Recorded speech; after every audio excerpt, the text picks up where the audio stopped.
Even నాస్తికత్వం కూడా మన సనాతనమైనటువంటి భావమేరా బాబు అన్న విషయం ఎవరు చెప్పాల. చార్వాకుడు అంటే ఎవరు? చార్వాకుడు ఏమి ముని కాదు, ఋషి కాదు, యజ్ఞాలు చేసినవాడు కాదు, పూర్వీకుడు. సనాతనం అంటే ఏమిటి?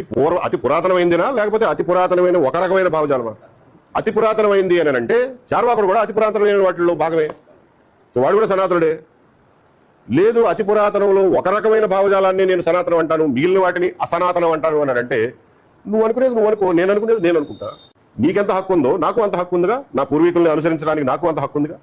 సో ఇంతకీ చార్వాకుడు ఏమిటి చెప్పాడు? మీరేం చెప్తున్నారు? ఏంట తేడా? చార్వాకుడు అనేవాడు బహుశా ఈ ప్రపంచంలోనే మొట్టమొదటి నాస్తికవాదేమో అని అన్న ఉద్దేశం. ప్రపంచంలో మొట్టమొదటి రేషనలిస్ట్. దేవుడు లేదు, దెయ్యము లేదు, మోక్షం లేదు, పునర్జన్మ లేదు, ఈ యజ్ఞయాగాదుల వల్ల ఫలితం లేదు, వాటి అవసరం లేదు అని చెప్పిన మొట్టమొదటి తాత్వికుడు అని నా ఉద్దేశం. అది కూడా మన భారతీయ మూలాలు కలిగిందే ఆ ఆలోచన. దాన్ని ప్రచారం చేయడానికి కూడా మనకేమి ఇబ్బంది? అది ఆథెంటిక్ ఇండియన్ ఫిలసాఫికల్ సిస్టమ్. ఇదేం బయట నుంచి వచ్చింది కాదు. లేకపోతే అసలు బయట లోపల ఏంటండి, 2000 సంవత్సరాల క్రితం 3000 సంవత్సరాల క్రితం పాస్పోర్ట్లు ఉన్నాయా, లేకపోతే నేషనాలిటీ ఉందా, సిటిజన్షిప్ ఉందా?